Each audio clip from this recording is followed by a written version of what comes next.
Alors, merci pour toutes les questions que vous nous avez posées. Donc, un certain nombre de ces questions vont être traitées tout de suite, d'autres par écrit, et donc elles vous seront renvoyées à votre adresse personnelle ou vous aurez la réponse par mail. Alors, on va commencer par des questions posées sur l'alimentation. Que faut-il penser de la caféine en tant que substance capable de lutter contre la maladie d'Alzheimer? Donc, je vous pose la question à tous les deux. Question d'autant plus d'actualité qu'une vaste synthèse, la caféine, une vaste synthèse de la littérature scientifique s'est intéressée récemment au lien entre l'absorption de caféine et maladie d'Alzheimer, et que les auteurs de cette étude ont mis en évidence un lien, un certain nombre d'arguments protecteurs de la caféine sur la maladie d'Alzheimer. Donc, que faut-il en penser? Faut-il boire du café? J'ai pas d'informations très récentes à donner, mais on sait que la caféine est un produit très très étudié par les pharmacologues. Alors, à côté de ses propriétés, bien sûr, sur les mécanismes attentionnels que tout le monde connaît et apprécie, il y a maintenant des données, vous le dites, qui montrent peut-être un effet neuroprotecteur. Moi, ce que je sais, c'est toujours dans ces études épidémiologiques des relations, des corrélations. Mais vous connaissez la fameuse phrase corrélation ne veut pas dire relation. C'est pas parce que c'est corrélé qu'il y a un rapport direct entre les deux. Il avait été montré que la consommation importante de café aurait peut-être un effet un peu préventif par rapport au risque de maladie d'Alzheimer sur une population de femmes. C'était l'étude de Montpellier, dirigée par Karen Ritchie. Et voilà, donc c'est paru il y a 2-3 ans. J'ai rien d'autre trop à dire par rapport à ça. Moi, j'ai simplement 2 petites remarques. C'est toujours un peu les mêmes que je fais dans ces études épidémiologiques. C'est qu'il y a 3 remarques. C'est que d'abord, si ça a un effet, je ne dirais pas qu'il est contre la prévention de la maladie d'Alzheimer, parce que les études épidémiologiques ne font jamais une évaluation précise des maladies en question. C'est-à-dire c'est globalement sur le risque cognitif. Et de dire que c'est une maladie d'Alzheimer spécifique, je n'irai pas jusque-là. Deuxièmement, je pense que les consommateurs de café ont peut-être un style de vie qui est que ce sont les gens un peu hyperactifs qui font d'autres choses et qui ont peut-être d'autres facteurs qui contribuent à faire qu'ils ont moindre risque.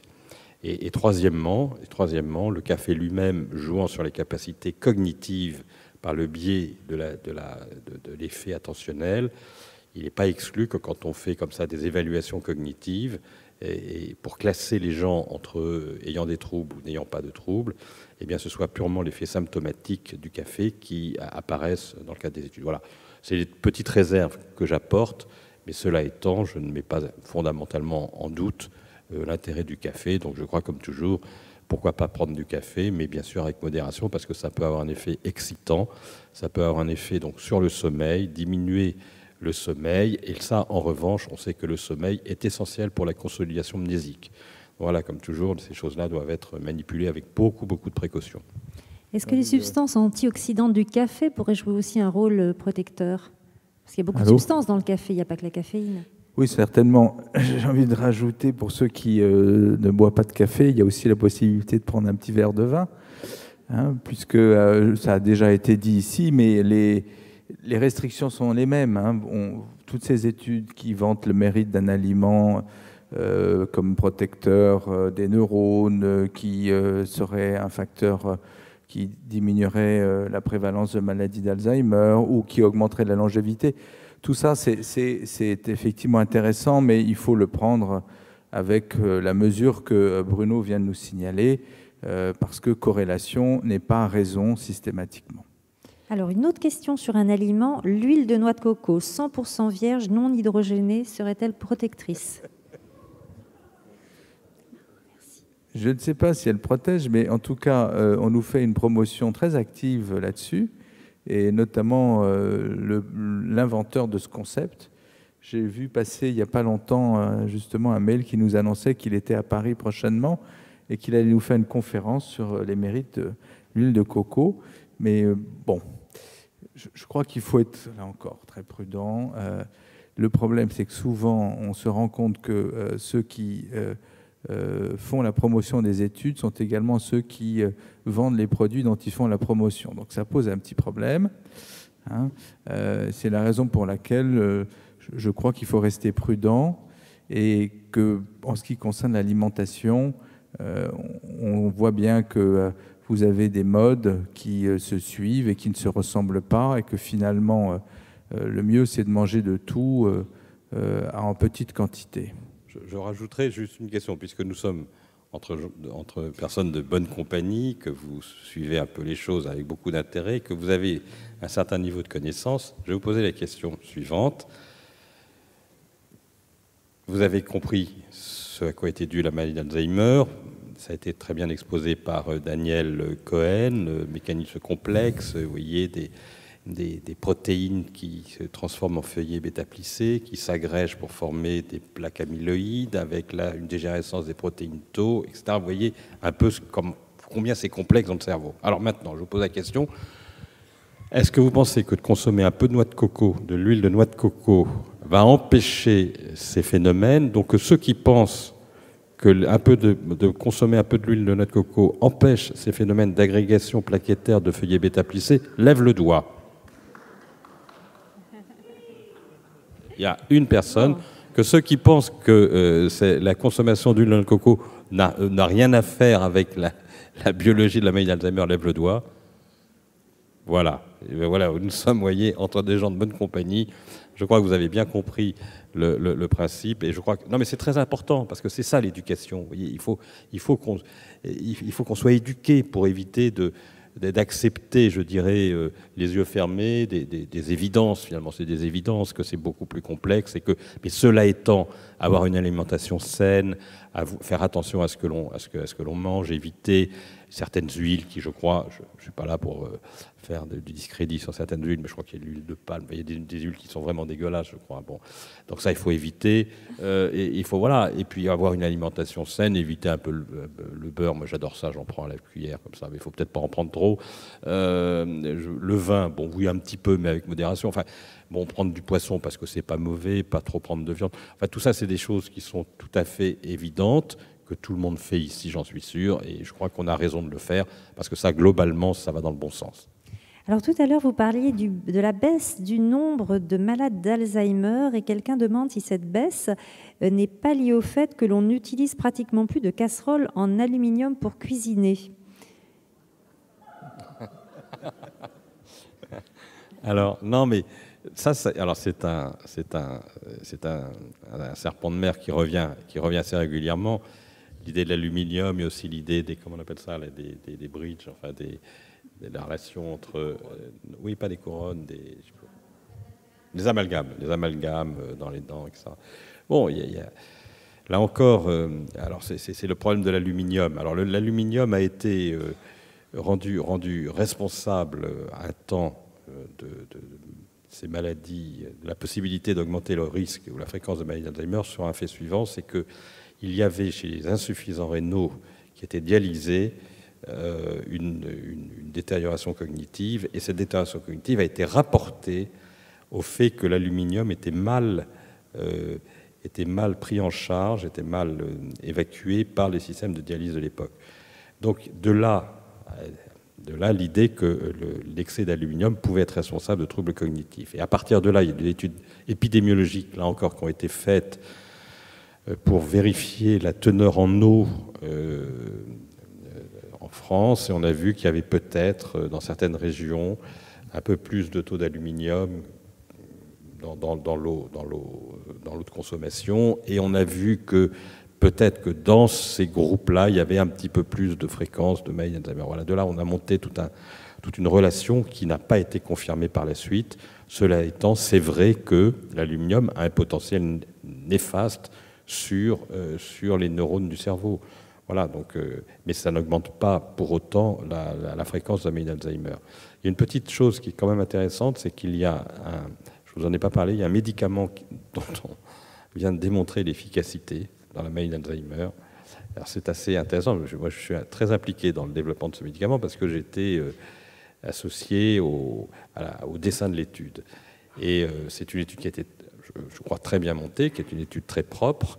Il n'y a pas de discussion. Et donc, on étudiait l'efficacité d'un médicament qui est un anticorps monoclonal. mais qui est un adjuvant. C'est-à-dire l'adjuvant, c'est le produit qui, si vous voulez, permet la meilleure efficacité du médicament qui était le médicament d'étude. Et l'adjuvant a servi dans le bras placebo. Donc il y avait d'un côté l'adjuvant seul et d'un autre côté l'adjuvant et le médicament. Et le résultat est tout à fait inattendu parce que c'est le bras placebo, c'est le bras adjuvant seul qui a un résultat extrêmement significatif, ce qui fait qu'on est en train de se poser la question de savoir si c'est pas l'adjuvant, si l'adjuvant n'a pas une propriété pro-Alzheimer. Et il se trouve que l'adjuvant, c'est l'aluminium. Vous voyez pourquoi c'est compliqué. Alors, écoutez, une question, je vais vous lire intégralement parce qu'elle doit faire plaisir à quelqu'un dans la salle. Pensez-vous que l'activité physique que je pratique avec Véronique de Villèle est préventive ? Oui, alors ça, il faut que je réponde. D'abord, je remercie Véronique d'être présente. Elle est très active dans notre fondation depuis le début et je sais qu'elle n'est pas venue seule, elle est venue accompagnée d'un certain nombre de ses élèves que je remercie également. Et effectivement, l'activité physique, et ça c'est prouvé, démontré par plein d'études, est certainement un facteur protecteur du cerveau et permet donc de lutter contre la maladie d'Alzheimer. Pour plein de raisons que j'énumérerai très rapidement. La première, c'est que on sait très bien que parmi les facteurs de risque de la maladie d'Alzheimer, tout ce que nous appelons les bourreaux du cœur, c'est-à-dire tout ce qui altère le réseau vasculaire très très dense qui est au sein de notre cerveau et qui apporte en permanence à cet organe, vorace en oxygène, en glucose et en métabolites, ce dont il a besoin. Donc si le réseau vasculaire est altéré, notre cerveau marche moins bien et se défend moins bien contre ces lésions qui vont apparaître 15, 20 ans avant les premiers symptômes.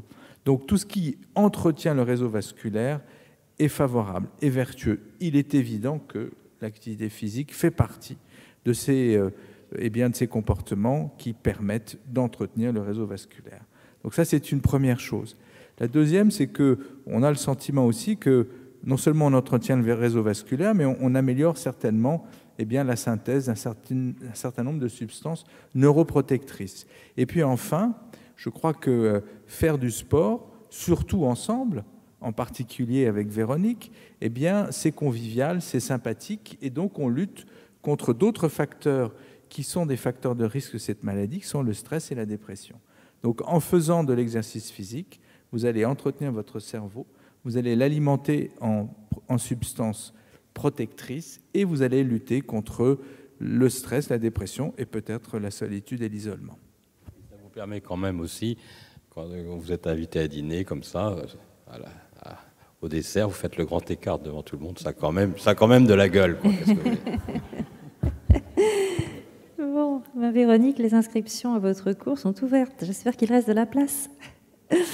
Alors, une question pour vous, professeur Dubois. Une dame de 72 ans qui a deux demi-sœurs atteintes de la maladie et qui demande, il n'y a plus, l'étude Insight, il est trop tard pour y participer. Est-ce qu'il y a d'autres opportunités, d'autres études ou des listes d'attente ? Merci beaucoup. C'est vraiment, je suis extrêmement touché par ces manifestations, par l'adhésion qu'il y a eu autour de l'étude Insight. Il y a vraiment une démarche altruiste de tous ces gens qui participent à la recherche. Il faut vraiment les remercier. C'est important car grâce à elles, les choses avancent. Alors, chère madame, merci de votre volonté de nous aider encore. Bon, là, pour l'instant, on a ce qu'il faut, mais je prendrai vos coordonnées et je vous mettrai dans la liste dès qu'il y a un nouveau protocole ou un projet de recherche. On sera très content de travailler avec vous. En tout cas, un grand merci pour tous ceux qui ont participé à ces études.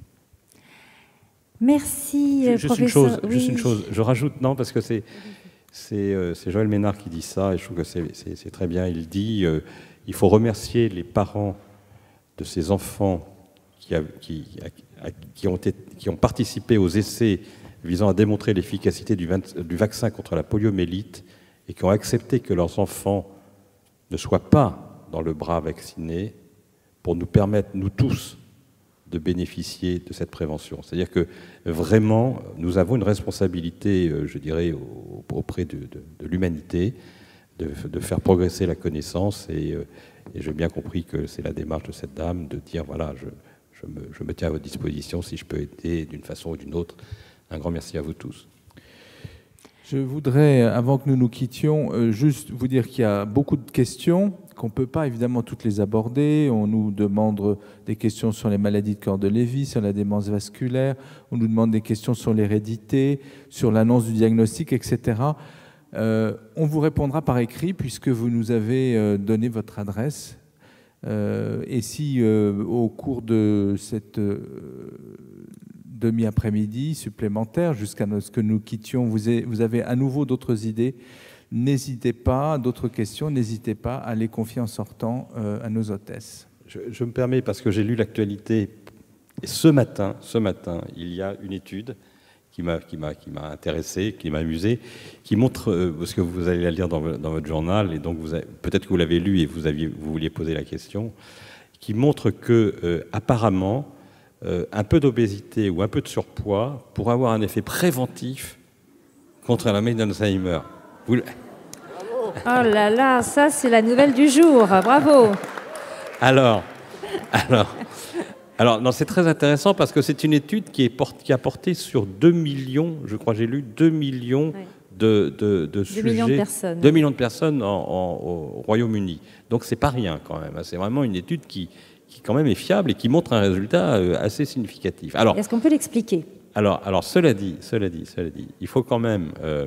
il explique en disant peut-être que c'est, pour ceux qui n'ont pas cette tendance à l'embonpoint, ça pourrait être des carences en vitamines. Il y a toujours aussi l'hypothèse, si vous voulez, que les gens qui sont un peu ronds sont des gens sympathiques, qui aiment bien manger, qui aiment bien sortir, qui aiment bien faire des choses. Les gens qui sont un peu secs sont un petit peu moins dans cette... disons, dans cette ouverture d'esprit, et qui est probablement un des facteurs qui contribue à, vous l'avez compris. Moi, je me rappelle, mon père est psychiatre, et il me disait, avec les gros, c'est toujours sympa, quoi. En gros, Bon, alors ça, c'est la première chose. La deuxième chose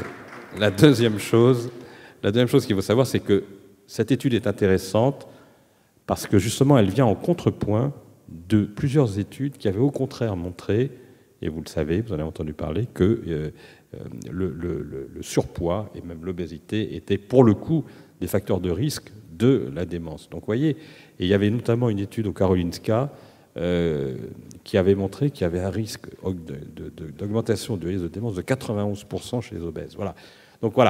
Donc c'est à verser au dossier, c'est un résultat qui vient de sortir, qui n'est pas expliqué, mais qui est intéressant parce qu'il porte sur une grande population. Donc voilà. Donc je crois que c'était important qu'on en parle, et moi je vais continuer à essayer d'avoir un peu dans le bon point. Voilà. Bon, nous allons bien dîner ce soir. Merci professeur Bruno Dubois, merci Olivier de la Doucette. Donc on retrouvera le docteur de la Doucette tout à l'heure, mais maintenant nous allons accueillir Nabila Oubi et Violaine de Saint-Hilaire. J'aimerais qu'elles me rejoignent. Voilà, venez vous asseoir près de moi. Nabila. Alors Nabila, vous êtes directrice des Villas Épidore. C'est 2 maisons de retraite qui sont spécialisées dans les maladies neurodégénératives, dont la maladie d'Alzheimer. Donc il y a une Villa d'Épidore à Garches dans le 92, une à la Celle-Saint-Cloud dans les Yvelines. Violaine de Saint-Hilaire, vous êtes psychomotricienne et vous travaillez dans la Villa d'Épidore de la Celle-Saint-Cloud. Alors, avant que vous nous parliez de votre travail, j'aimerais qu'on regarde ensemble un reportage qui a été réalisé dans les Villas d'Épidore. C'est un petit film qui met bien en évidence la philosophie qui anime ces maisons de retraite.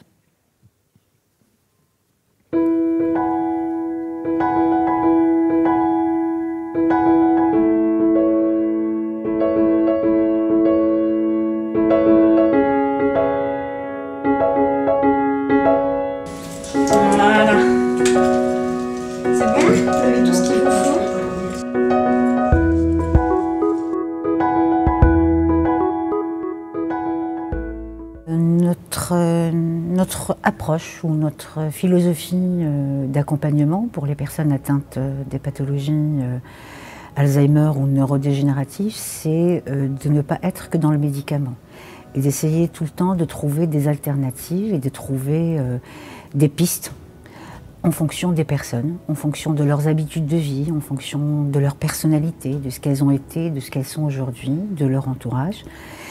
Et c'est important parce que ça permet de continuer à vivre malgré la maladie.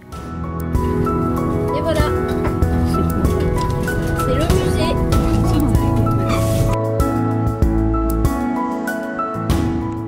Donc en fait, l'animation est vraiment au cœur du soin.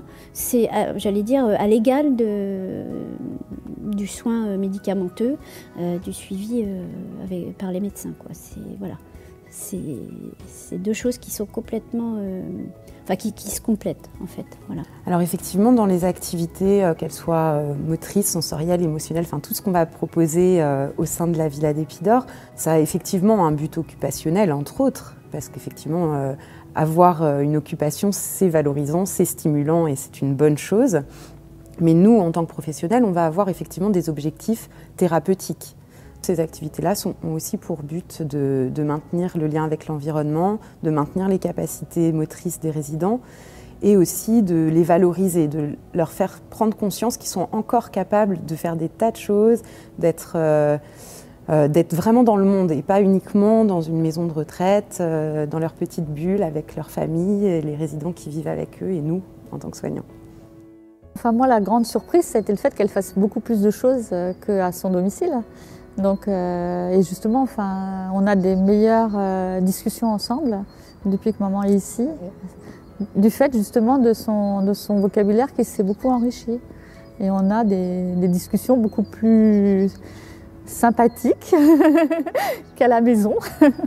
Donc, pour nous, ça nous enrichit beaucoup.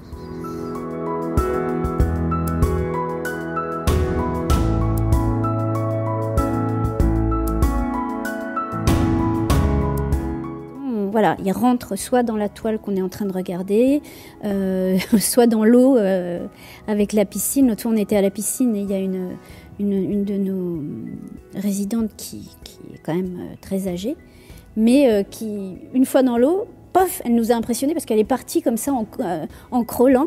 Et on était stupéfaites, quoi. C'était vraiment impressionnant. Donc voilà, la maladie s'arrête et ils sont repris par... les souvenirs reviennent, les habitudes d'avant reviennent et voilà, ils revivent, quoi. Bah si, c'est ça, c'est Louis-Philippe Ier. C'est Louis-Philippe Ier. C'est une garde nationale. C'est un... Les épaules, là, oui, là, c'est un petit peu plus, si vous voulez, frisé que Louis-Philippe, qui était plutôt... Le Louis-Philippe Ier. C'est un moment où ils oublient aussi, justement le mot est un peu, mais où ils oublient d'oublier, quoi. C'est vraiment le moment, ils sont dans la réalité, dans leur plaisir, dans la communication avec l'autre, parce que c'est aussi quelque chose qui vraiment isole énormément.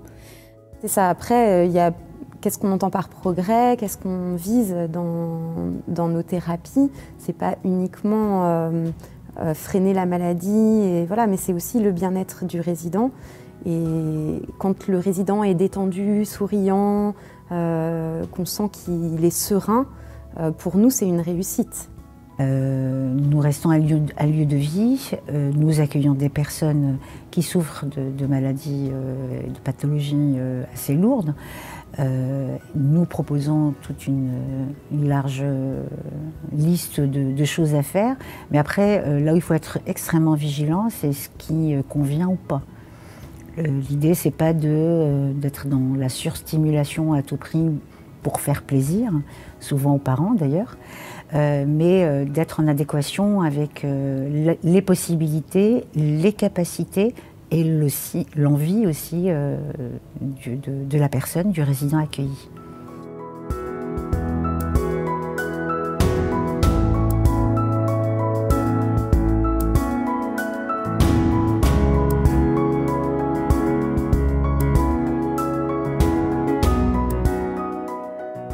Je pense que c'est la prise en charge globale en fait qui permet aux résidents de progresser, de ralentir les effets de la maladie. Et nous confier un proche, c'est pas la fin, c'est pas la fin, mais c'est plutôt le début d'un accompagnement qui peut être de très grande qualité, où l'humain est au centre de nos préoccupations et où la vie et le lien continuent.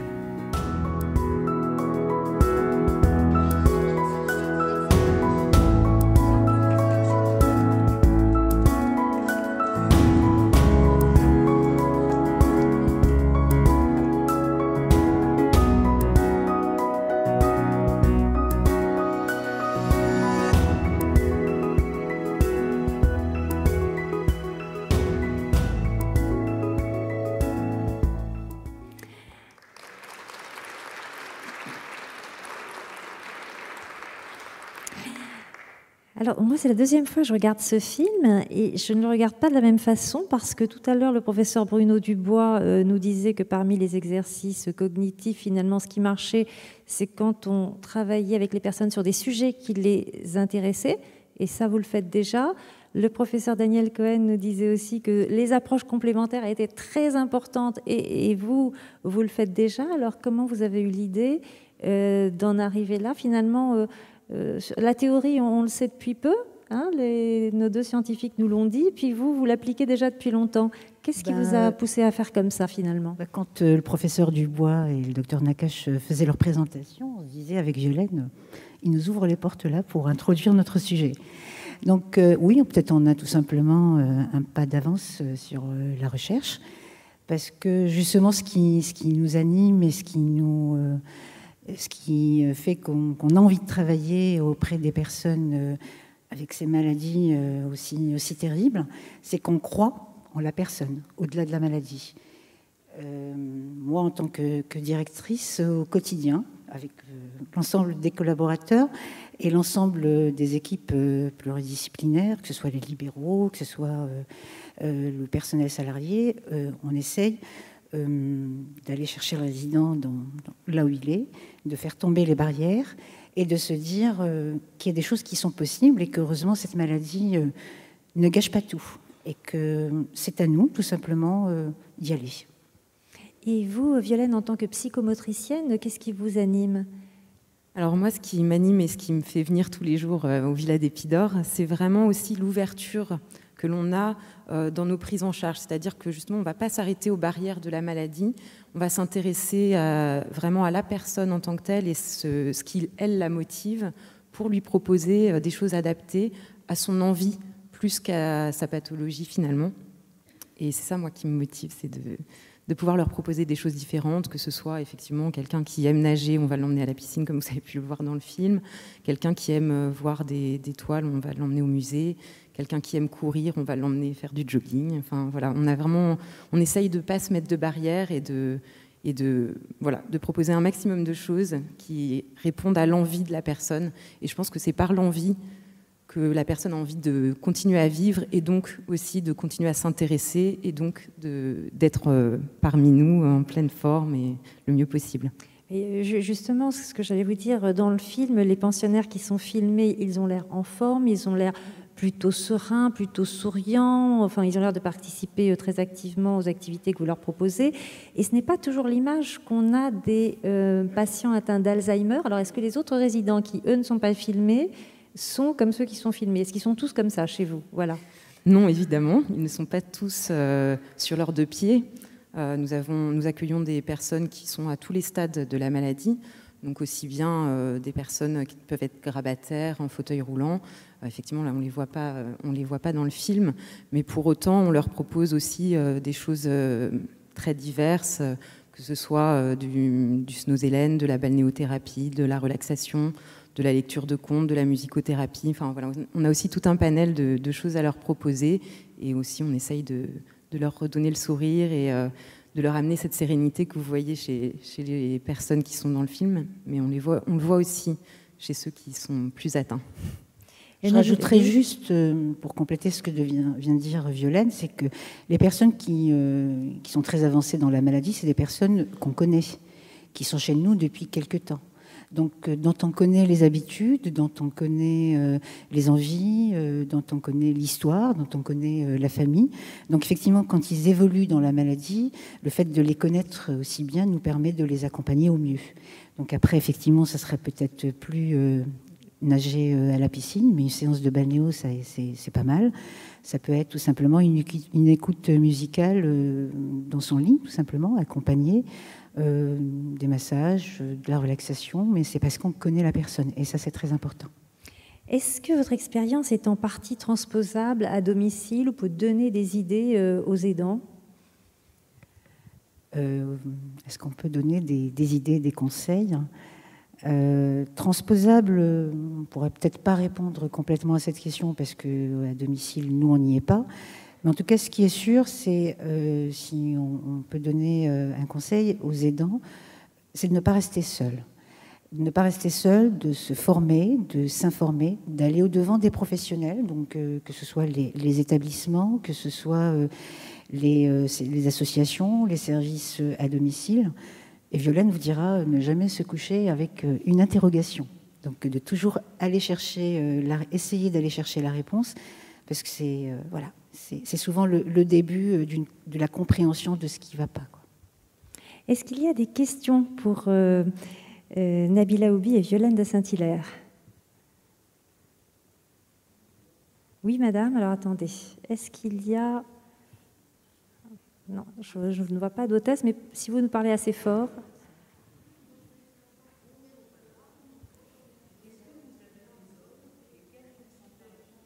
Alors attendez, il y a un micro qui arrive. Voilà, ici. Alors, si j'ai entendu.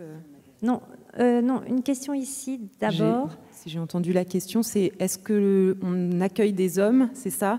Et quelle est la proportion d'hommes dans notre maison de retraite? Oui. Ça marche. Donc.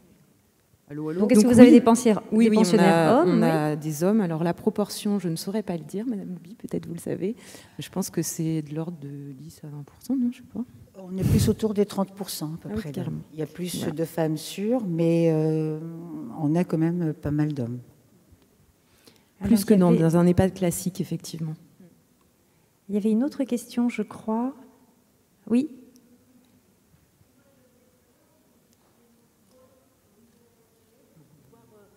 Une relation individualisée.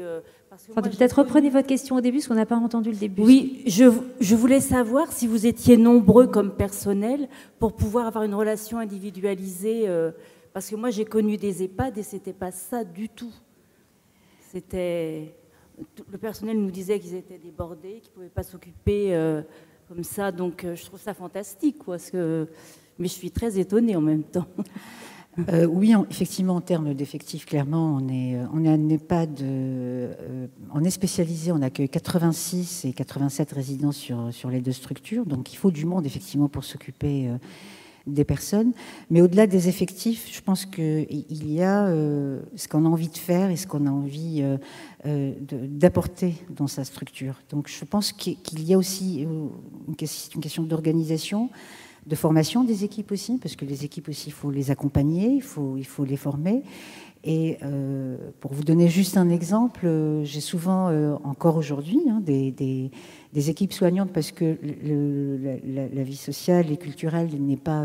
on a des coordinatrices d'activités, mais pensez bien qu'elles ne portent pas ça toutes seules, qui me disent « Oh là là, je suis un peu découragée parce que mon atelier a duré à peine 10 minutes et la personne est partie faire autre chose. » Et moi, je dis « Mais attendez, 10 minutes, c'est juste super. » Donc, voilà. Donc, si on peut avoir plusieurs fois 10 minutes dans la journée et on est en lien avec la personne et on arrive à faire quelque chose avec elle, c'est très bien. Donc, oui, la culture soignante est encore à la travailler.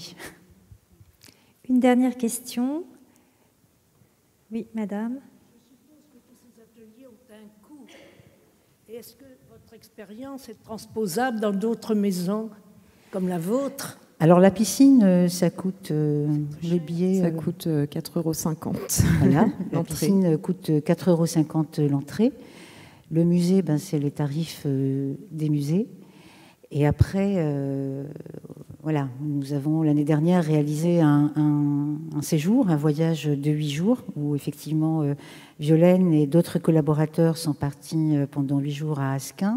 On a loué une maison, 5 résidents, 6 membres de l'équipe, 5, et le médecin qui les a rejoints les 2 derniers jours. Donc oui, ça a un coût. Là, pour le coup, le voyage, effectivement, c'est comme quand on part tous en voyage quelque part. Mais les ateliers, oui, il y a besoin peut-être d'investir un petit peu. Mais ce qui est important à retenir, je pense, c'est il faut aller chercher la personne là où elle est avec ce qu'elle a envie de faire. Et surtout, ne pas, moi, je dirais aux aidants, par exemple, c'est un peu ce que je dis souvent aux familles, ne pas être gêné par la maladie, ne pas avoir honte aussi. Ça, je pense que c'est quelque chose qui revient souvent quand on reçoit les familles qui viennent nous rendre visite pour nous confier leurs proches. C'est toujours difficile de parler autour de soi de la maladie, de son mari ou de sa femme ou voilà, qui est malade. Et je pense que tout le monde serait très étonné de voir comment est-ce que, si on s'ouvre, on peut aller chercher des choses. On va prendre une dernière question parce que le temps passe malheureusement. Y a-t-il un partenariat entre votre établissement et la recherche? Ben oui, la fondation pour laquelle on est aujourd'hui. Donc un partenariat entre l'Association pour la recherche sur Alzheimer et les Villas Épidor. Et le Noblage. Autre, donc juste une petite réflexion et non pas une question. Je suis toujours étonnée de voir l'étonnement des personnes lorsqu'on parle de nos EHPAD, les établissements d'hébergement pour personnes âgées dépendantes. Je suis directrice adjointe d'un établissement à Maisons-Laffitte et nous produisons exactement la même chose, c'est-à-dire que nous sommes dans un accompagnement bienveillant. Nous proposons des tas d'activités à nos résidents. Nous sommes dans l'accompagnement au quotidien et je suis étonnée de voir à quel point on méconnaît la vie en établissement. Moi, je vous invite tous à venir nous rendre visite pour que vous preniez vraiment la mesure de ce que c'est qu'un accompagnement dans un EHPAD. Non, ce ne sont pas des mouroirs. Non, ce ne sont pas des établissements où on ne considère pas les personnes. On est là, on accompagne nos personnes, on les amène à la piscine, on leur fait faire des parcours sportifs, on leur fait faire du tai chi, on leur propose d'aller au cinéma. Enfin, il y a des tas de choses qui se font dans les établissements. Nous ne sommes pas des mouroirs. Voilà, c'est ce que je voulais dire.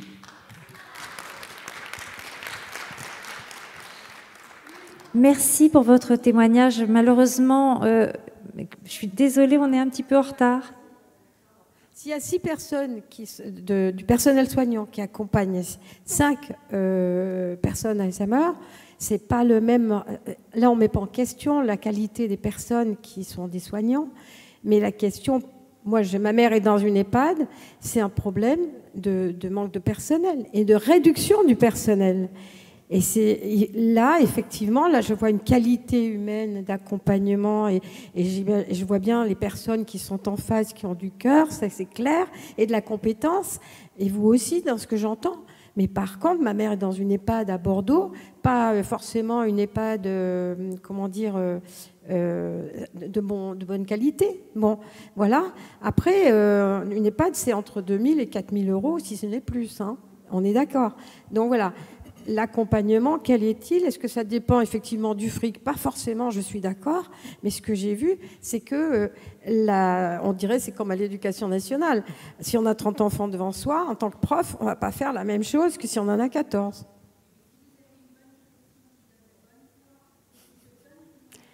Alors, nous allons vous laisser terminer ce débat peut-être après, à la fin de ces entretiens. Je vous remercie, Nabila Houry, merci Violaine de Saint-Hilaire. C'était vraiment très passionnant. J'aimerais maintenant appeler et vous présenter Éric Sanchez, s'il peut me rejoindre. Oui, bonjour.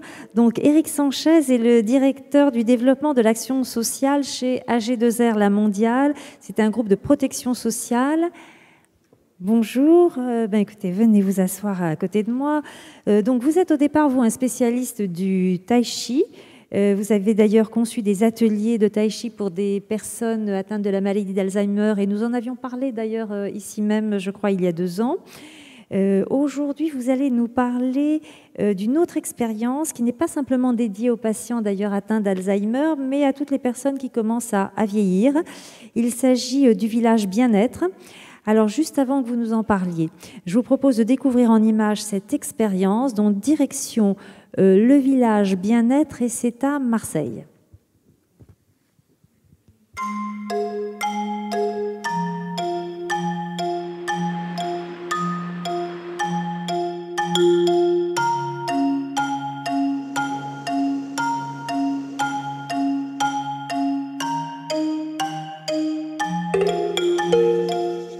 En plein Marseille, un drôle de campement champêtre a poussé sur les pelouses d'AG2R La Mondiale. Merci. Vous accompagnez. C'est pas lui, super vieux. Oh, c'est notre loi tous. Le village bien-être est un rendez-vous atypique, entièrement consacré au bien vieillir. Il s'adresse à un public mélangé de retraités, de personnes malades ou fragilisées par la vie, de vieux migrants, qui vont découvrir que pour rester en bonne santé, il faut d'abord s'occuper de soi. Quand on vieillit, il y a plein de choses qu'on redoute. Le vieillissement, ça fait un petit peu peur quand même à tout le monde. Hein. Et donc, je voudrais connaître un peu les méthodes pour améliorer la vieillesse. Une douzaine d'espaces gratuits, dédiés notamment à la relaxation, au bien-être ou à la nutrition, proposent de s'initier à des pratiques méconnues. Donc le but, c'est d'utiliser les cordes vocales pour maintenir le son et leur donner de la force aux cordes vocales. Voilà. Sur place, des stands pour faciliter aussi la vie de tous les jours, surtout quand on est en perte d'autonomie. Bonjour, messieurs, dames. Bonjour. Voilà, je viens prendre un petit peu la documentation, parce qu'il y a des choses que je faisais avant que je ne fais plus faire. Oui. D'accord. Vous avez des travaux chez vous à faire, des petits travaux, des choses comme ça également? Oui. Alors on a le service qui s'appelle Domi Travaux. On se laisse aller, arrivé à un certain âge, on se dit oh là là, je ne veux pas aller jusque là-bas, c'est trop loin, je ne veux pas. Alors que là, ça nous permet d'avoir accès à beaucoup de choses qu'on ne connaissait pas. Éric Sanchez, l'inventeur du village bien-être, a su s'entourer d'intervenants qui ont en commun une approche humaniste. Certainement une des clés de la réussite de la manifestation. On a commencé par tâtonnement à chercher des gens avec qui on allait avoir une affinité presque philosophique. Hein. On allait avoir le même ADN d'action sociale et non pas juste un prestataire qui vient faire sa technique et nous quitter à 18h le soir. C'était pas du tout ça l'esprit, donc c'est pas un village pour bobos, c'est vraiment quelque chose qui est fait pour des populations fragiles, mais qui est fait dans un esprit presque communautaire, au sens noble du terme. La philosophie du village bien-être est de considérer la santé comme un tout. Un bout de sportif. Prendre soin de son corps passe par un bilan médical, mais également par un peu d'exercice physique, comme ici avec le tai chi. Une discipline douce, adaptée à tout public, des retraités en forme, aux malades d'Alzheimer qui vont pratiquer ensemble. Bien vieillir, c'est aussi entretenir un esprit agile et sa mémoire. Relisez une petite fois, je pense que vous en avez oublié un petit peu. Pas beaucoup, c'est bien. Jaune, bleu, blanc. Jaune, bleu et blanc. C'est sans faute. Cette initiative originale, née il y a 6 ans, devrait faire des émules dans tout le réseau AG2R La Mondiale en France. Et pour cause, cela fait sens. Je crois que la banalisation du lieu, le jardin, tout simplement, les tables, l'amitié et la convivialité sont importantes. On ne peut pas toujours être dans l'ambiance hospitalière. Cette atmosphère, ce ciel bleu, ce soleil, ces tentes disposées ainsi sont tout à fait extraordinaires et c'est pour ça que c'est une réalisation exemplaire, le mot est juste. L'intention peut être la plus délicate du village. L'atelier du photographe pose un regard doux sur la vieillesse. Depuis 10 ans, je m'occupe de ma maman qui est atteinte de la maladie d'Alzheimer. Et là, ces 3 jours vont me faire beaucoup de bien. Et j'y penserai. Et j'y penserai. C'est-à-dire qu'on essaie que ces outils qu'on leur propose, ils se les approprient de façon concrète dans la vie de tous les jours. Puis ça nous permet aussi de l'exporter en fonction de certains événements, de le proposer dans des établissements pour des personnes en situation de handicap, de venir avec quelques ateliers, de le proposer au travers de tournées qu'on peut faire aussi dans des quartiers. Ça nous arrive sur d'autres formes de caravanes itinérantes.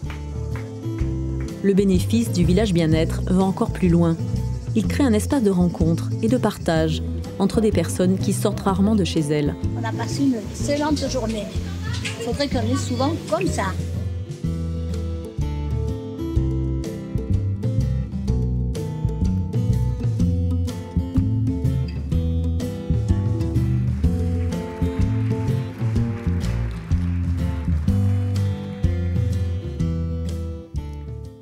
Alors, qu'est-ce qui vous a donné l'idée de ce village bien-être? Comment s'est développée cette expérience et en quoi est-elle utile dans la prévention pour les personnes âgées? Alors en fait, c'est venu... Bon, moi j'ai un parcours atypique, puisque vous l'avez dit, dans ma vie intime, j'enseigne le Tai Chi Chuan depuis des années à titre bénévole. Et lorsque j'ai commencé mon activité professionnelle dans l'action sociale, ça m'a donné envie de tester on va dire, des choses un petit peu atypiques.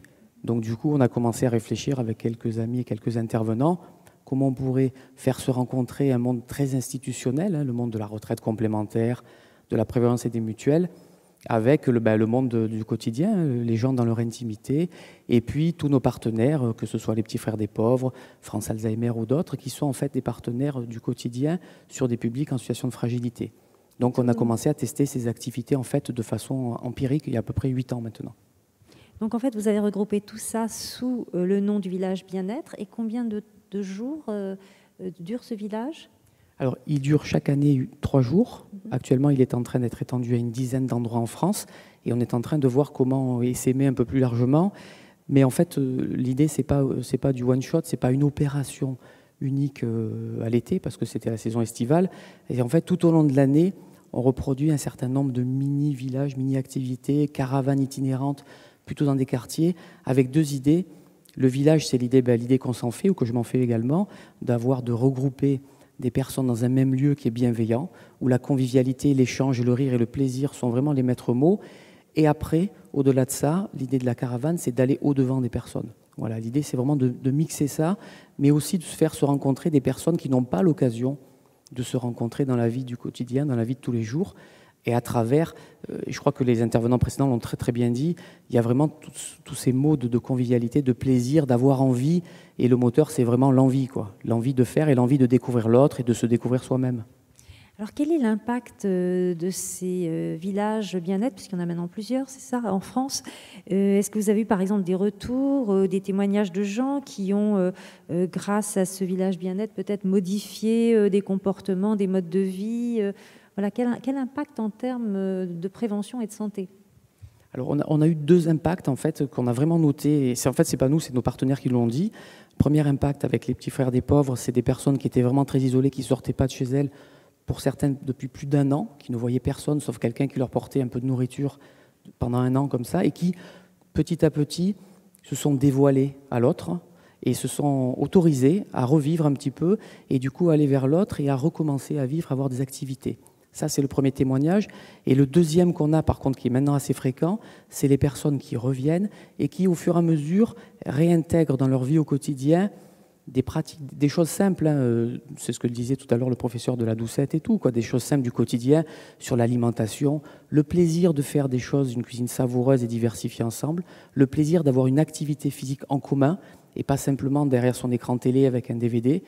Voilà, tous ces plaisirs-là de la vie, qu'à un moment donné, sous les aléas de la vie ou les périodes de plus grande fragilité, elles avaient un peu oublié, et elles retrouvent cette envie et ce moteur de l'existence et qui fait qu'elles se remettent en mouvement, en fait. Et voilà, et comme la vie est mouvement, elles se remettent en mouvement, tout simplement.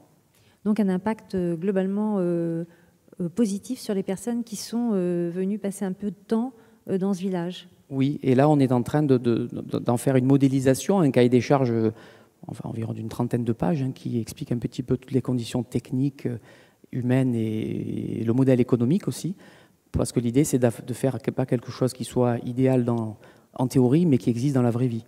Donc avoir un modèle économique reproductible, pour répondre à des questions qui ont été posées en fait. Donc vous disiez dans une dizaine de lieux, il pourrait y avoir donc une reproduction de ce village de Marseille. Dans quelle ville exactement? Alors cette année, de mémoire, on le fait dans la région de Bordeaux, de Mende, de Perpignan, de Grenoble. On l'a fait en Bretagne, on va le faire certainement l'année prochaine à Paris. On l'a fait également à Clermont-Ferrand, à Toulouse. Voilà, donc on est vraiment dans une logique, comme le groupe est essaimé un peu sur tout le pays, en fait, toute la France, tout simplement. Hein. Nous, l'idée, c'est avec des partenaires de proximité et des gens qui connaissent le tissu social, associatif et les caractéristiques sociales et sociologiques des publics, en fait, de monter ce type d'opération avec elles, quoi, tout simplement. Merci beaucoup, Éric Sanchez, de nous avoir présenté ce village bien-être, dont vous viendrez peut-être nous reparler l'année prochaine ou dans 2 ans, pour voir un petit peu comment les choses évoluent et les conclusions peut-être, ou les enseignements qu'on peut en tirer. Et un petit mot, juste avant, on vous avait présenté le film Tai Chi, maladie d'Alzheimer, avec 2 scientifiques de l'Université d'Aix-Marseille. On est en train de modéliser donc une recherche-action sur le sujet qui sera une recherche plus clinique, en fait, et qui devrait regarder... l'objet peut-être d'une étude, voilà, d'une publication scientifique. En termes de qualité de vie, quels sont les impacts. Donc là, on rentre dans la phase plus opérationnelle. Et je voudrais remercier M. Sicotelli et M. Kergoulet, qui sont nos présidents de commission sociale, qui sont présents aujourd'hui et qui sont moteurs sur ces actions et qui nous permettent vraiment de pouvoir tester des choses originales. Merci. Bon, merci. Des nouveaux sujets pour les prochaines années en perspective. Merci beaucoup, M. Sanchez. Voilà, nous allons maintenant passer à une page consacrée plutôt à l'art. Et j'aimerais demander à Cindy Barotte et Éric Angibouste de bien vouloir me rejoindre. Voilà, vous, tous les deux, vous allez nous parler d'expériences... Voilà, tous les deux, vous allez nous parler d'expériences un petit peu différentes, mais complémentaires, menées auprès de personnes atteintes de maladie d'Alzheimer ou de personnes atteintes de maladie d'Alzheimer plutôt. Alors, nous allons commencer avec vous, Cindy Barotte. Vous êtes sociologue et directrice de l'association Arts. Nous avons parlé du chant tout à l'heure, de la musique. Arts est une association qui est peut-être un petit peu plus tournée vers la peinture et vers la visite de musées, donc des visites qui peuvent peut-être aussi avoir quelques vertus thérapeutiques. Alors, un petit mot d'abord sur cette association. Quand a-t-elle été créée et quel est son objectif? L'association Arts a été créée en 2007 sur une idée originale qui vient des États-Unis, qui vient du musée d'art moderne de New York. Après pas mal de développement, beaucoup de partenariats avec des musées, on retourne aux États-Unis bientôt pour développer un programme spécifique. Et l'objectif de l'association, donc, c'est d'amener des personnes atteintes d'Alzheimer dans des musées, plus particulièrement? Oui, alors l'objectif qu'on s'est donné, c'est de développer la qualité de vie malgré la maladie et développer la qualité de vie à un moment critique qui suit l'annonce du diagnostic et qui vise à prévenir le repli sur soi et la précipitation du déclin lié au manque d'activité. Il y a aussi un besoin essentiel auquel on entend répondre à travers un vaste programme de volontariat, c'est le besoin de répit pour les aidants familiaux. Alors avant d'aller plus loin, je vous propose de regarder un reportage qui va nous permettre de mieux comprendre concrètement comment travaille cette association. Et c'est un bénévole de l'association Arts qui s'appelle Ludovic Coqueret qui nous fait partager son expérience. On regarde.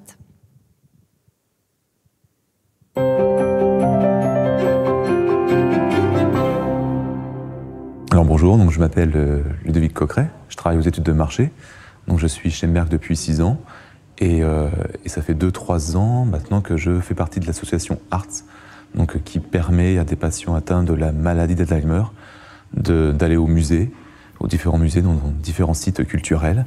Alors moi, quand j'ai eu connaissance de ce projet, j'ai tout de suite eu envie d'y participer. Alors j'ai commencé par accompagner ensuite un deuxième patient, et j'ai découvert une formidable aventure humaine au travers des visites qu'on a pu effectuer ensemble. Je me dis qu'il est important, à l'heure actuelle, de donner un petit peu de son temps pour les personnes qui en ont besoin. Et au fil du temps, je me suis rendu compte que cette expérience me plaisait tellement que j'ai eu envie moi-même d'évoluer au sein de cette association pour pouvoir animer des groupes de visite. Et là, j'ai encore une fois pris un grand plaisir, en tout cas, à animer ces visites, car je me suis rendu compte qu'il y a une véritable interaction qui s'effectue entre moi Et ces patients qui ont une soif de découverte, une soif de connaissance, et qui peuvent, malgré leur maladie, interagir avec nous et mettre des idées hyper intéressantes et pouvoir justement parler entre eux et même d'ailleurs nous apprendre aussi certaines choses et nous apprendre à voir les tableaux différemment de ce que nous on peut voir. Au départ, j'avais un petit peu d'appréhension, j'avais un peu peur de la maladie parce que j'avais du mal à y mettre une définition claire et des symptômes derrière tout ça. Donc grâce à cette association, en fait, j'ai pu en tout cas me former à la maladie. Et finalement, j'ai pu me sentir, comme je le disais, grandi parce que j'apporte beaucoup d'aide et vraiment je sens de douceur à ces patients qui en ont besoin. Pour moi, forcément, ça m'apporte une grande satisfaction et c'est ce qui me donne envie de continuer en tout cas et d'aller de plus belle. Et bien sûr, je remercie MSD France d'avoir mis en place ce programme de volontariat pour les bénéficiaires justement et pour les patients qui peuvent du coup faire ces visites. L'association vivra et grandira grâce à vous.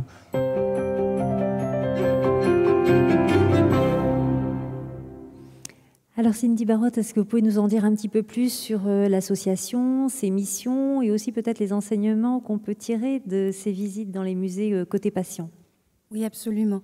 Alors, je suis très contente d'être là. Je remercie énormément pour l'invitation. C'est toujours fascinant et nécessaire, absolument nécessaire en termes de pédagogie, de savoir où est-ce qu'on en est, parce que le besoin premier pour quelqu'un comme moi, c'est de disparaître le plus vite possible. Juste une chose importante, cette image, moi, m'a marquée en rentrant. Seuls les chercheurs pourront nous sauver d'Alzheimer avec ce monstre noir, tentaculaire, en train de choper quelqu'un et de l'amener dans les ténèbres. Il y a une chose qui est essentielle d'abord je suis sociologue de formation, c'est de voir à quel point la maladie d'Alzheimer fout les jetons. À quel point on a peur, et on n'a pas peur pour rien, puisque quand même il y a énormément de facultés mises en question. Mais ce qui est absolument indispensable, je pense, c'est de se délester de ces projections et de pouvoir les nommer. Souvent dans l'action sociale, on peut être victime d'une sorte d'angélisme. Et on a envie d'abord de dire qu'on est quelqu'un de bien, et on est tellement bien qu'on s'occupe de ces patients qui sont tellement diminués et tellement appauvris.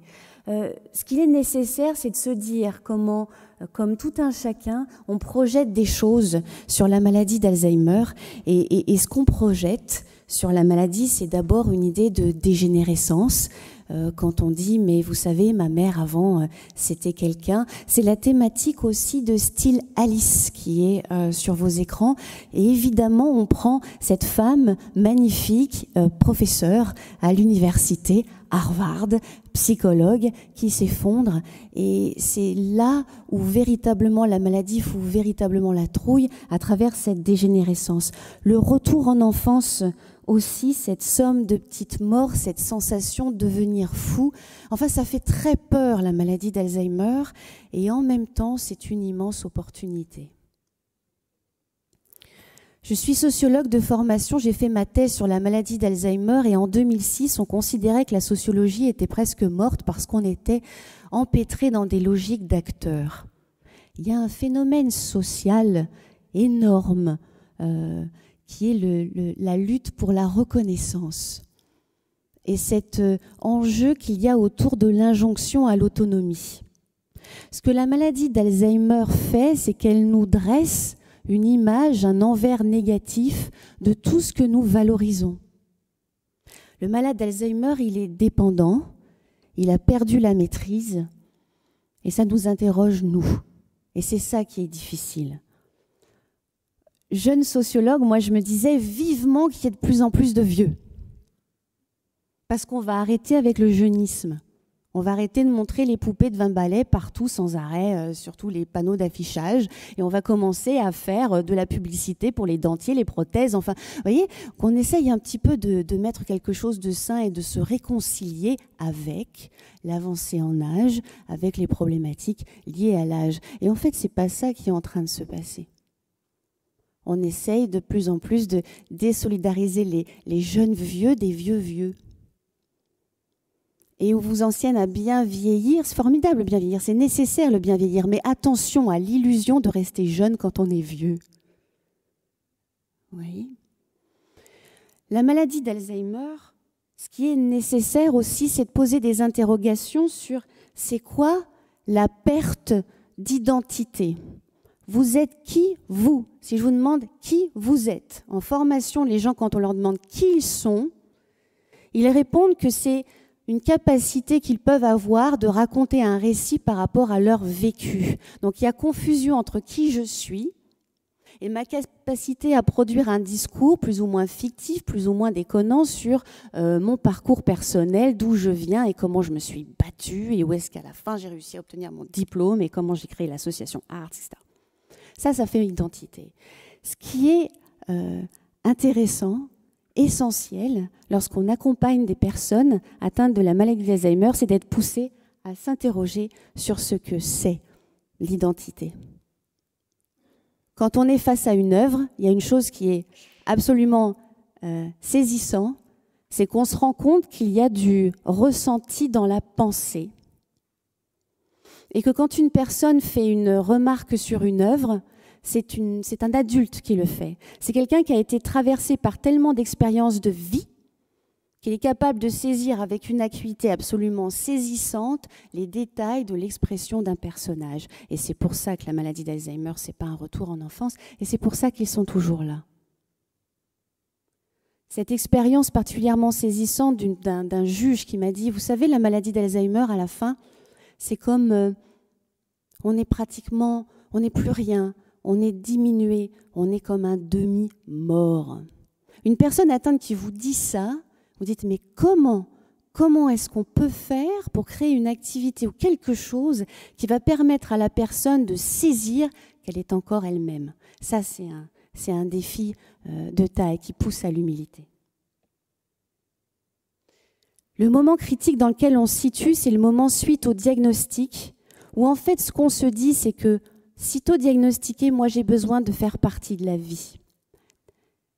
Au début de maladie, j'ai 2 problèmes essentiels, défaut de planification, défaut d'orientation dans des nouveaux lieux. C'est pour ça que j'ai besoin d'une structure telle que l'association Arts ou d'autres, avec des bénévoles qui peuvent m'accompagner pour contourner ce qui ne marche pas et s'adresser à tout ce qui marche encore et ce dont véritablement j'ai besoin de saisir. C'est une nouvelle forme d'action en vérité. Donc il y a l'association, il y a des musées qui sont partenaires et surtout la réunion des musées nationaux. Nous formons les conférenciers à la maladie d'Alzheimer, nous formons les conférenciers beaucoup au silence. Un lien fort avec l'Agence régionale de santé, les plateformes de répit et d'accompagnement à visée de maintien à domicile et un programme de volontariat structuré autour de la mobilisation d'entreprises partenaires. L'art, pourquoi? À quoi ça sert? Révéler des facultés persistantes.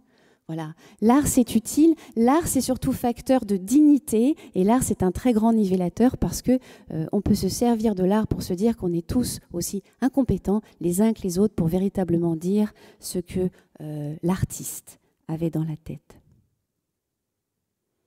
Des bienfaits, vous savez,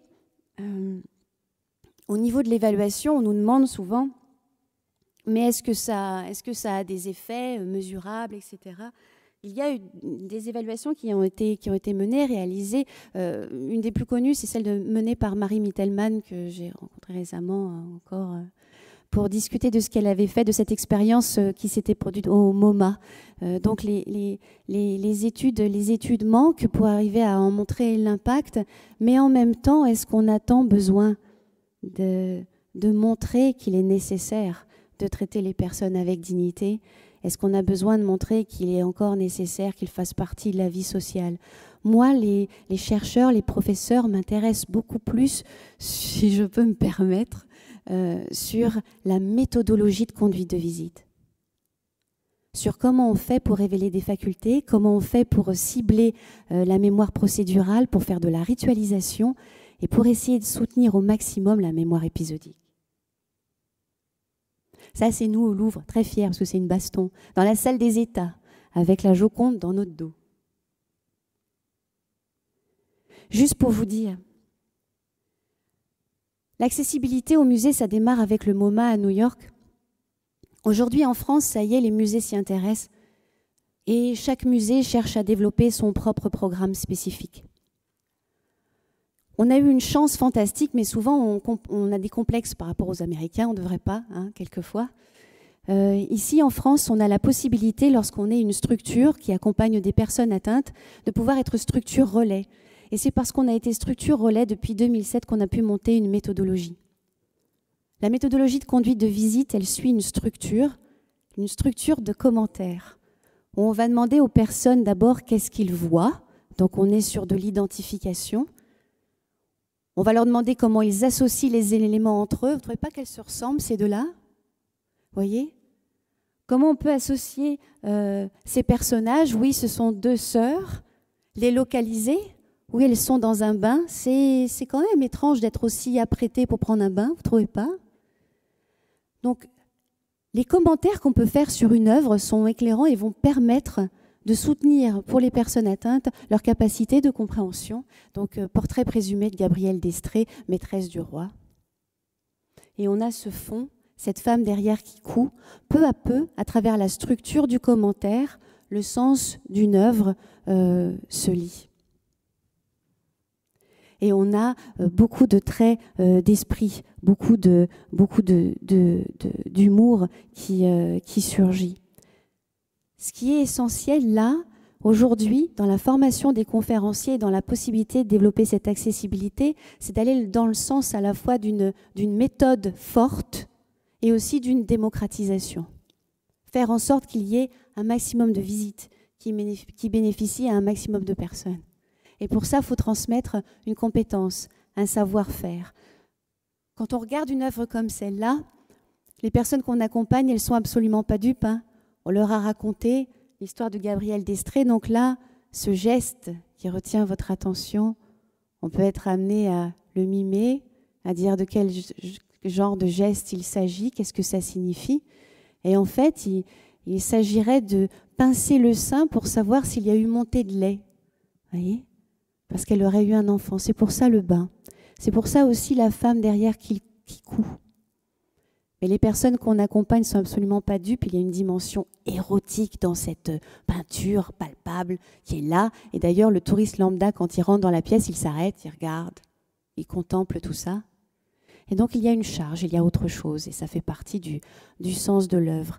C'est ce qu'on essaye de faire pendant les visites à travers une ritualisation, une répétition de la structure du commentaire. Et il y a une chose magnifique qui se passe, c'est qu'après une série d'œuvres, la personne atteinte utilise le processus du commentaire, regarde un tableau et reprend le processus d'identification, association, dissociation, sériation, projection et dit « Ah oui, ce personnage, oui, il est associé aux autres, là.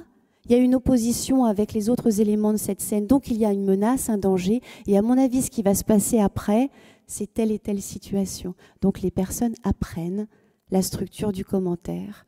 Il est absolument bénéfique, crucial de l'enseigner aux conférenciers. C'est Chagall, mais ça serait trop long. Je vous remercie. Merci beaucoup.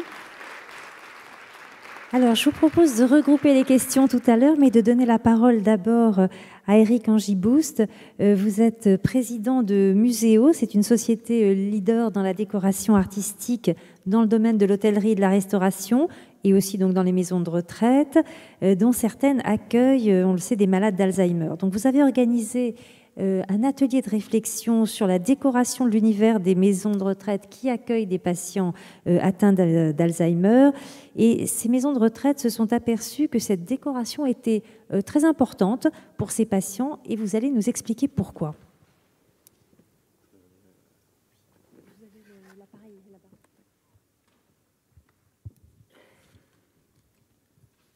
Bonjour. Alors, voilà, je prends la mesure de mon espace. Bonjour. Alors, en fait, ce qui s'est passé, c'est que nous, comme on vient de vous l'expliquer, on est spécialisé dans la décoration artistique. On fait vivre les lieux avec des images. Et on s'est rendu compte qu'il y avait des attentes énormes quand on était face à des maisons de retraite sur les espaces Alzheimer. Les gens demandaient mais la couleur, comment ça se traite, etc., etc. Donc en fait, nous, on est des saltimbanques, hein, il y a beaucoup de chercheurs, beaucoup de savants. Nous, c'est pas du tout le cas. Et je me suis dit, comment je fais? Et j'ai été mis en contact avec Olivier Dadoucette et je lui ai proposé de participer à des petits déjeuners. On a invité donc Olivier, on a invité des exploitants de maisons de retraite, on a invité des décorateurs. Et puis, on s'est tous les uns après les autres mis à réfléchir un petit peu sur quel devrait être un univers idéal pour les malades d'Alzheimer. Donc, je vais vous présenter des choses qui sont finalement beaucoup de bon sens, qui regroupent, qui retrouvent et qui convergent avec tout ce que vous venez d'entendre depuis un moment, puisque l'expérience précédente sur les œuvres d'art, les villages, le tai chi, en fait, ce qu'on est tous en train de se dire, c'est qu'il faut pousser l'émotion, et plutôt que la préserver, et plutôt souligner les traits. Alors moi, je vais plutôt vous montrer des images qui sont les suivantes. Voilà. Alors, donc en fait, c'est des univers qui sont travaillés où on pousse le geste assez fortement, de manière à ce que les espaces puissent permettre... Alors en fait, il y avait une autre présentation qui présentait plutôt la méthode. Là, est-ce qu'il est possible d'inverser? Oui, merci. Parce que je vais développer plutôt les thèmes. Ça, si on a le temps, je vous présenterai un peu les univers traités ensuite. Merci. Donc l'idée, c'est encore une fois, c'est de pousser l'émotion sensorielle à tous les niveaux. Alors ça, voilà, c'est nous. Voilà les objectifs. Donc les objectifs, en fait, c'est de mettre en place une décoration qui privilégie le bien-être, qui privilégie l'épanouissement sensoriel, qui va permettre de stimuler la mémoire sensorielle, de faire agir ou sensibiliser les 5 sens. Ensuite, l'idée, c'est d'aider les résidents à trouver des repères, à se retrouver dans un environnement vivant, apaisant, mais également de leur donner de l'autonomie. Il y a également un univers de décoration adéquate en fonction de certains lieux qu'on va retrouver. Et puis pour finir, ce qu'on a retenu, c'est également qu'il faut développer un cadre de travail pour le personnel et également penser à la contribution des familles qui viennent visiter les malades. Voilà. Donc, alors ici, je vous présente des espaces communs. L'idée, donc, c'est de traiter des salles communes. Et les salles communes, on va avoir un traitement différent si on veut qu'elles soient dynamiques ou apaisantes. Là, ce sont des circulations. Donc l'idée, c'est, comme je viens de le dire, d'aider les gens à déambuler, à trouver des repères. Et ça, c'est très important. Donc on peut jouer sur les couleurs, on peut jouer sur des rythmes. On peut stimuler le parcours également, encore une fois, pour stimuler les sens, envoyer des images. Donc le principe de base dans tout ce qui est cet univers sensoriel, c'est d'aider à produire des images qui font appel à la mémoire, à la culture des individus, à leur instruction, à leur éducation. Et effectivement, l'art, comme on vous l'a dit précédemment, est un fantastique vecteur. Nous, on a du mal à aller chercher ailleurs. Donc on met en avant beaucoup de reproductions d'œuvres d'art. Dans les chambres, en fait, on s'est retrouvé dans un schéma où l'idée, c'était de reconstruire, de permettre aux résidents de reconstruire un chez eux. Donc l'idée, c'est d'avoir des chambres plutôt neutres et de leur permettre ensuite d'apporter leurs propres outils qui vont rappeler leur vie, leur histoire. Et également, le deuxième sujet, c'est d'aider au repérage dans les chambres, puisqu'il y a des problèmes de vision et de mémoire, comme vous le savez, qui apparaissent. Donc l'image au service des soins, on a développé ensuite un certain nombre de thématiques pour pouvoir, encore une fois, faire apparaître des éléments vivants. Donc l'idée, c'est toujours de raconter une histoire aux résidents, et plus que raconter une histoire aux résidents, c'est de leur permettre d'être eux-mêmes les co-auteurs de cette histoire. Donc c'est avec ces images que vous voyez là, je pense que si on se pose la question chacun du scénario qu'on représente, qu'on va se raconter, il sera probablement tous différents, parce que ces images font toujours appel à un moment de notre vie, à un moment de notre culture, et on les interprète différemment. Donc l'idée, là aussi, c'est de faire appel à cette stimulation de leur vécu. Bon, des thématiques, alors l'idée, c'est de trouver des thématiques qui apportent une énergie positive. Hein. Donc là, on a mis des visages d'enfants qui sourient, on a mis un environnement naturel, stimulant, et puis un vocabulaire qui est également proche de l'habitat pour ne pas les perturber.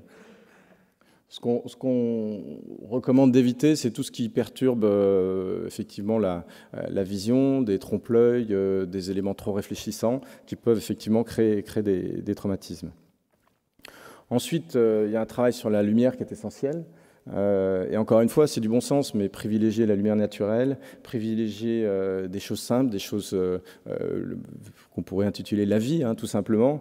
C'est souvent des axes assez évidents à poursuivre et à pousser.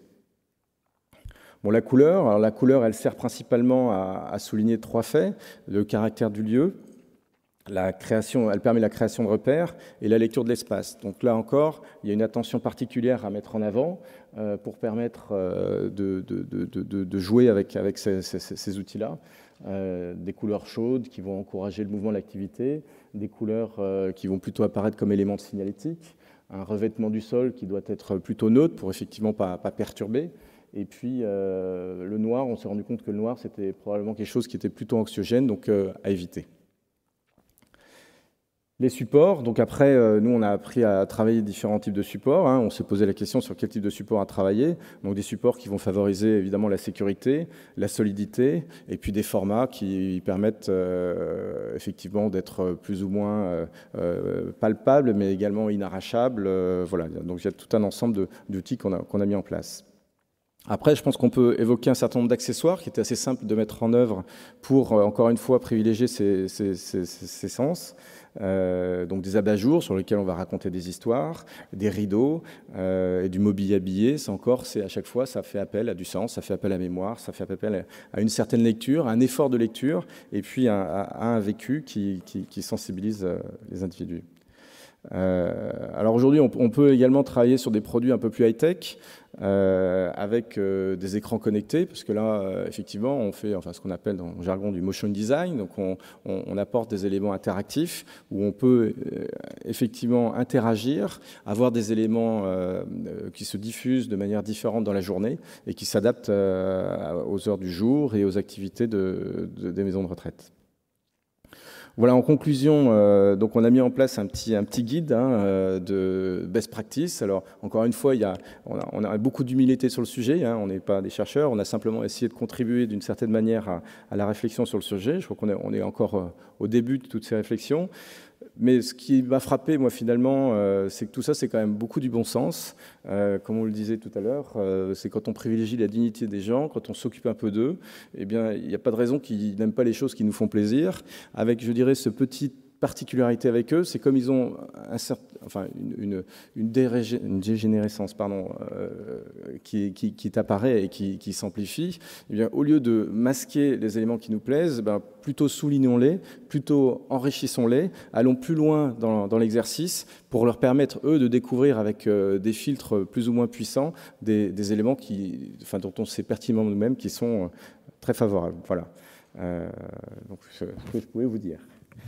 Alors j'ai 2-3, après la deuxième, si vous avez 2 minutes, je peux vous montrer 2-3 espaces rapidement mis en scène où vous allez voir des belles images. En tout cas, j'espère que vous les trouverez belles, pour montrer qu'on peut traiter des maisons de retraite avec beaucoup de qualité. Donc, je sais pas, voilà, ça va arriver. C'est bon. Alors voilà, non. C'est bon. Voilà, attendez, bon, la première, vous l'avez déjà vu.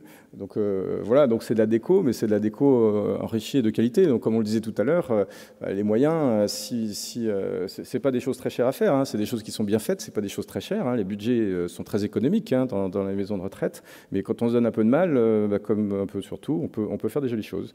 Voilà, donc à chaque fois, on raconte une histoire, on essaie de faire interagir.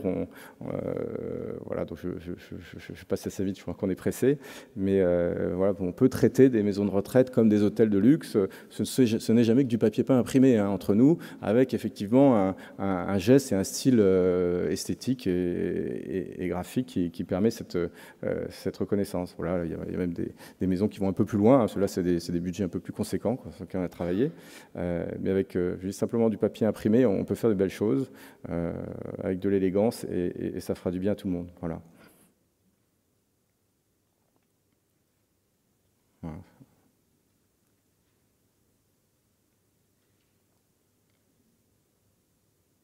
Donc nous, on essaie de ne pas rendre les EHPAD des mouroirs, et vous voyez que tout ce qu'on fait, ils sont plutôt de qualité. Donc oui, il y a des EHPAD qui sont de très bonne qualité, avec beaucoup d'attention. En tout cas, ceux avec lesquels on travaille, ils ont cette sensibilité, cette volonté. Voilà. Voilà. Merci. Merci Eric Angibous de nous avoir présenté ces belles réalisations. Donc Muséo, Arts, 5 minutes de questions, si vous en avez sur ces deux associations. Oui, madame. Alors attendez. Il y a des micros, n'hésitez pas à les demander.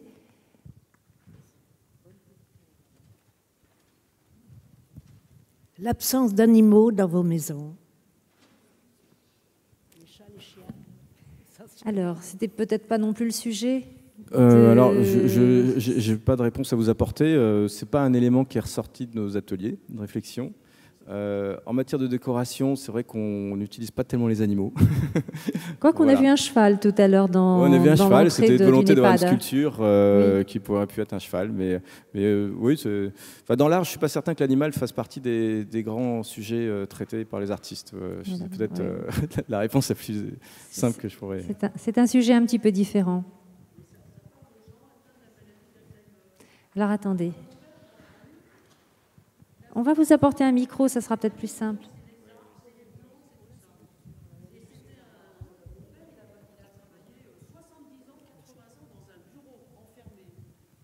Non, je dis, et moi je suis une ancienne infirmière, en fait je me suis aperçue d'une chose, c'est que ce qui parle aux personnes âgées, c'est un peu comme les enfants, c'est les animaux. Et plus vous perdez votre cerveau, un chien, mais c'est incroyable. Et en plus, on a l'impression que la bête, elle comprend et qu'il y a un dialogue entre le chien, le chat, l'oiseau. Vous voyez ?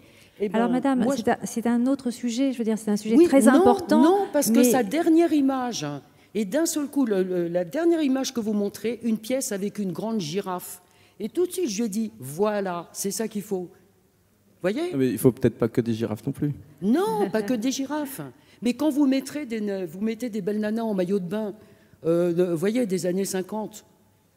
Bon, moi j'ai un certain âge, hein, moi dans 10 ans, je ne rentre pas dans votre maison de retraite. Hein. Vous voyez ce que je veux dire?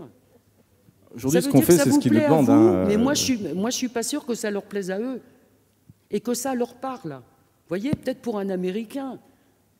Déjà, moi, j'ai jamais vu des jeunes dames comme ça dans les années 50, 40, avec des maillots comme ça. En tous les cas, les photos que vous nous avez montrées, enfin, on voit quand même des résidents qui ont l'air très heureux de regarder ces réalisations. Hein. Je pense que c'est aussi le fruit d'une réflexion qui a été partagée avec des médecins. Oui, avec des exploitants, avec des médecins. Maintenant, peut-être qu'il faut plus de girafes. Hein, j'entends, peut-être. Mais nous notre vecteur, c'est pas notre légitimité, si vous voulez, c'est plus d'aller chercher. Enfin, je pense que comme l'association qui m'a précédé, dans notre univers patrimoine artistique culturel. Mais n'oubliez pas les animaux, monsieur. Dans 10 ans, vous allez faire des trucs avec les bêtes. J'aimerais qu'on passe la parole à Nabila Oubi. J'ai une expérience justement avec Muséo, puisqu'on a travaillé ensemble sur la décoration. Pour juste vous répondre, madame, c'est en fonction de ce qu'on leur demande. Donc nous, on a travaillé une décoration en équipe pluridisciplinaire. On s'est dit qu'est-ce qu'on a envie, de quoi...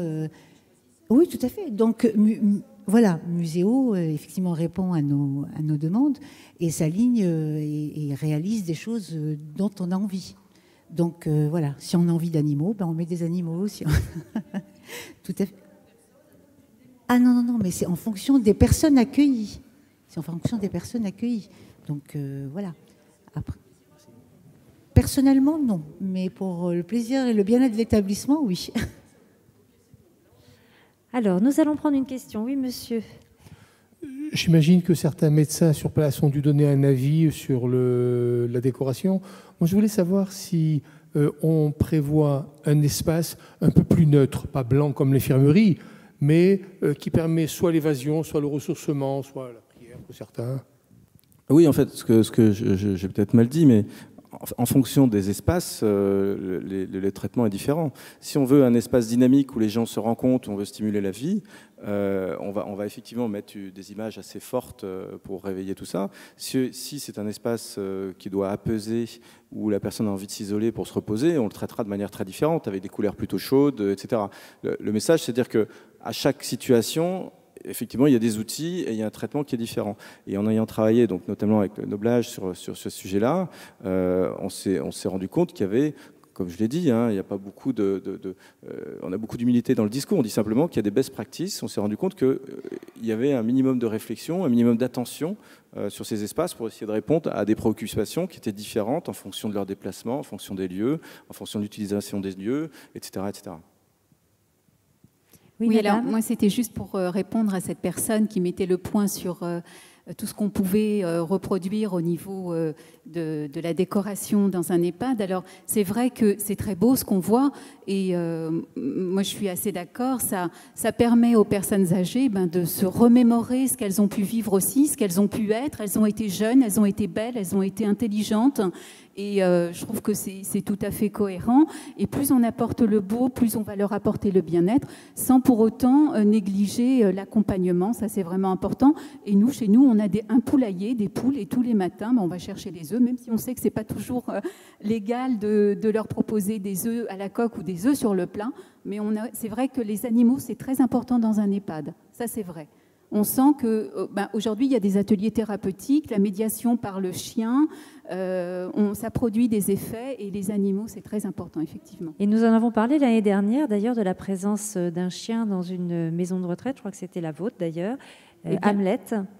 Et nous avons abordé le sujet l'année dernière. Là, on aborde juste un autre sujet. Oui, alors c'est vrai que le chien, moi, je me suis rendu compte qu'une personne atteinte de la maladie d'Alzheimer à un stade très avancé, qui ne dit pas un mot, lorsque le chien apparaît, elle l'appelle par son prénom. Et ça, c'est vraiment quelque chose de sidérant. C'est vrai que le pouvoir des animaux, c'est très important. Effectivement, c'est ce qu'on avait vu l'année dernière.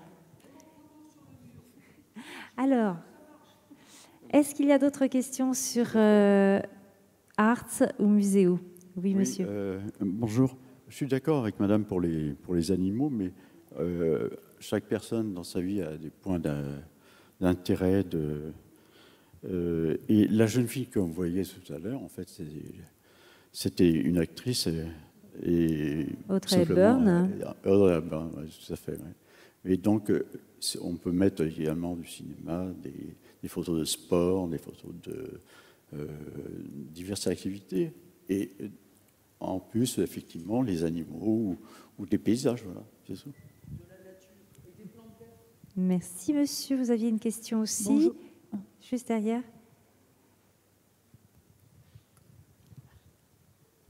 Oui, j'ai deux questions. La première à Muséo. Quelle est votre réflexion sur certaines pièces comme la salle de bain sanitaire? Une autre question alors à Cindy Barotte. J'ai été très touché personnellement par ce que vous avez dit. J'ai une question pratique, c'est comment vous organisez-vous pour emmener les personnes et pour les ramener? Alors, est-ce qu'on commence par Arts? Quelle est votre organisation pour emmener les personnes dans les musées, les ramener? Alors, les volontaires ou bénévoles vont chercher la personne à son domicile, l'accompagnent jusqu'au lieu du musée et la ramènent ensuite en utilisant les transports en commun, souvent le bus, de façon à ce que ce soit très déstigmatisant. Aujourd'hui, on arrive quand même à un stade où on a besoin d'accompagner de plus en plus de bénéficiaires, de plus en plus de personnes, et on réfléchit à une solution transport avec des vannes. Aujourd'hui, c'est très compliqué de trouver ces solutions transport. Vous savez, chaque bond qu'on peut faire dans le secteur médico-social pour le bon accompagnement passe par des solutions transport. Et donc, on essaye de créer une solution pour accompagner de plus en plus de gens en mobilisant un ratio de bénévoles plus avantageux. Voilà, c'est un nouveau défi. Alors, les salles de bain, les sanitaires, est-ce que c'est une réflexion de décoration que vous Alors, avez? pas vraiment. Je crois que c'est un espace qui est censé être le plus lisible possible pour que la personne s'y repère. La seule chose que j'ai notée dans les séances de travail qu'on avait fait, c'était qu'il fallait se méfier des miroirs. Et parce que les gens peuvent prendre peur d'eux-mêmes en se regardant dans le miroir. Et donc l'idée, c'était de mettre en place des miroirs. Alors si on veut les laisser en fonction du stade de la maladie, des miroirs qui à un moment puissent, alors soit on les enlève, soit on met un volet où on arrive à les opacifier. Voilà. Et typiquement, c'est ce genre de réflexion qu'on se pose en se voyant, en disant tiens, mais là, les miroirs, j'ai remarqué que, et oui, peut-être que c'est pas une bonne idée de mettre des miroirs. Voilà. Merci. Je crois qu'il reste une question. Oui, bonjour. Je travaille au Musée des Arts Décoratifs. J'ai eu la chance d'être invitée par l'une des organisatrices de cet après-midi. Et je voulais dire à Cindy Barotte que j'étais absolument ravie de profiter de cette occasion pour écouter son témoignage passionnant. Vous dire que dans les musées, on est très à l'affût de pouvoir recevoir les publics, quels qu'ils soient, de la manière avec la manière qu'ils ont d'arriver, la manière dont vous accompagnez ces personnes au musée sont celles proches d'associations, notamment des personnes handicapées visuelles, par exemple. Et je pense que ce qui est intéressant pour nous aussi, c'est de savoir pourquoi les structures qui accueillent, les maisons qui accueillent ces patients ont envie aussi de profiter de l'institution muséale pour sortir du musée. Je pense que c'est cette curiosité que je venais entendre ici et de comprendre quelle est l'attente aussi. On a besoin, nous, de savoir quelle est l'attente des structures qui accompagnent pour mieux répondre et pour être sûr que cette sortie, qui est toujours une difficulté d'organisation, un coût, ne soit pas à côté de la plaque quand vous arrivez. Donc nous, on est toujours très, très en attente et très à l'affût aussi pour mieux recevoir, de former les conférenciers, car en effet, vous avez raison, Cindy, je me permets de vous appeler par votre prénom, le conférencier est là pour parler, mais il est là, et on le sait quand même depuis très longtemps maintenant, pour échanger. Et ce vocabulaire, cette manière d'approcher l'œuvre est extrêmement divers. Une visite guidée, c'est une visite guidée, mais elle a 1000 faces, 1000 visages en fonction de pour qui on l'a fait et comment on l'a fait. Et je pense aussi que l'expérience que nous pouvons avoir avec d'autres visiteurs, et je pense par exemple à ces visites tactiles que nous avons tous développées dans les musées. Je voyais le film tout à l'heure de la Villa Épidore, merci. Tout à l'heure, on voit bien que le tactile, le toucher, le sensible entrent dans la visite et que nous avons développé ça pour les handicaps visuels et qu'ils sont tout à fait adaptables visiblement aussi pour participer peut-être à la compréhension des œuvres, puisqu'on ne peut pas toucher dans le musée, on peut peut-être toucher différemment. Et je serais très contente de vous rencontrer après. Mais je vous remercie de ce très très beau témoignage. Merci, donc c'est une invitation. Oui, il n'y a pas de question là-dedans, mais j'ai quand même envie de vous dire un petit mot par rapport à tout ça.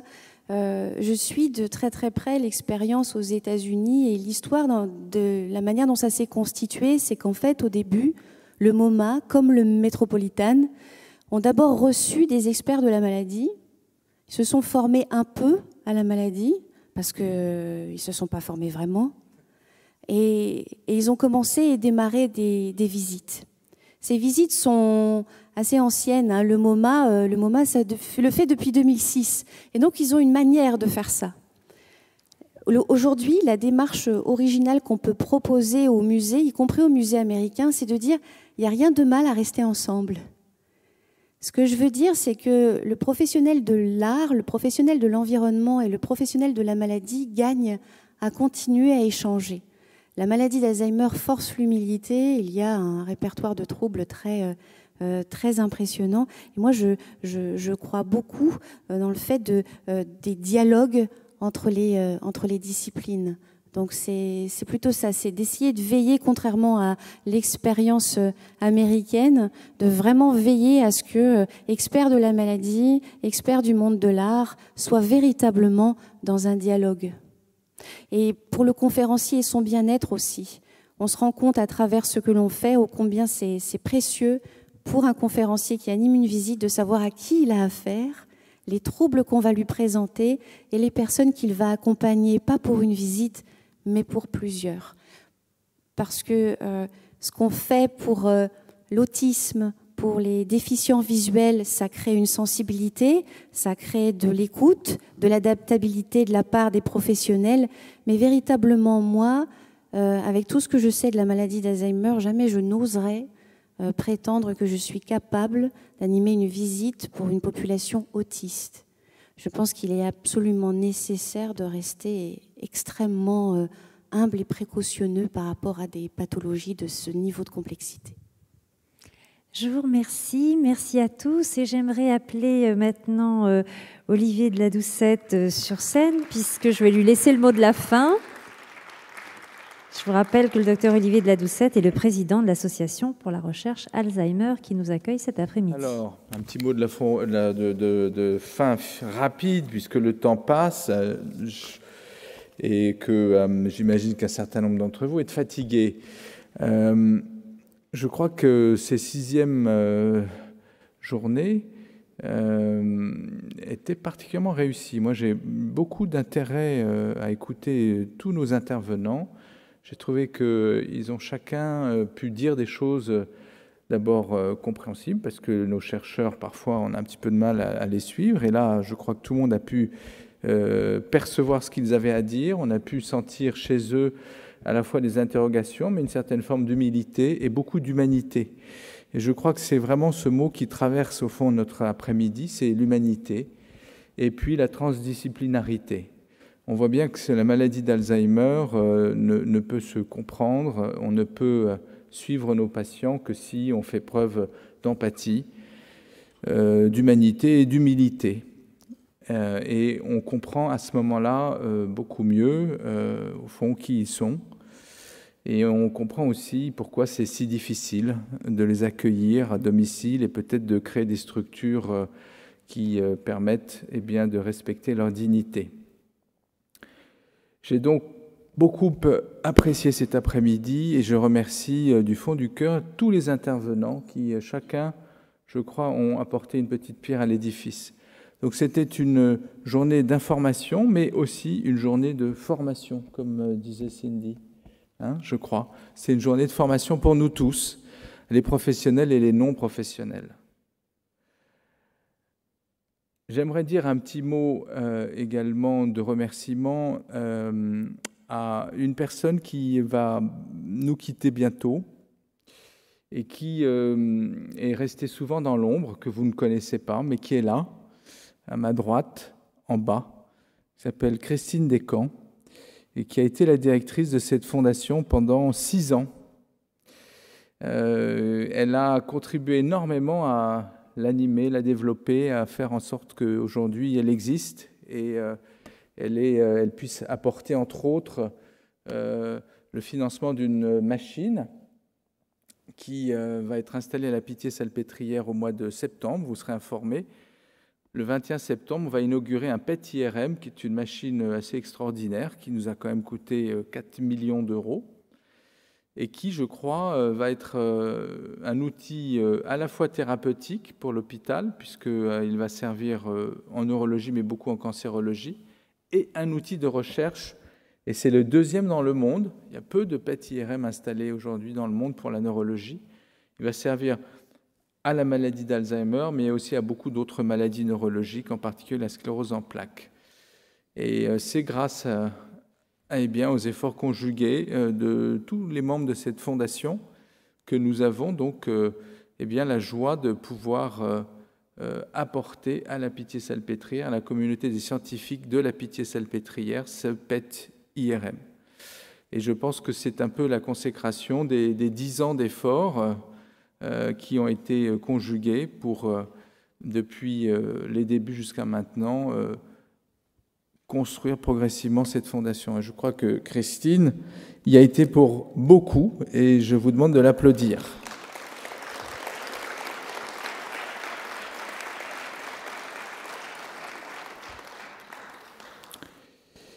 Voilà, alors on va se quitter. Je vous remercie encore pour votre attention et je vous donne rendez-vous l'année prochaine On a déjà une date, je crois que c'est au mois de mai. Voilà, je ne sais plus très bien quand, au mois de mai, mais ça sera au mois de mai. Voilà, merci.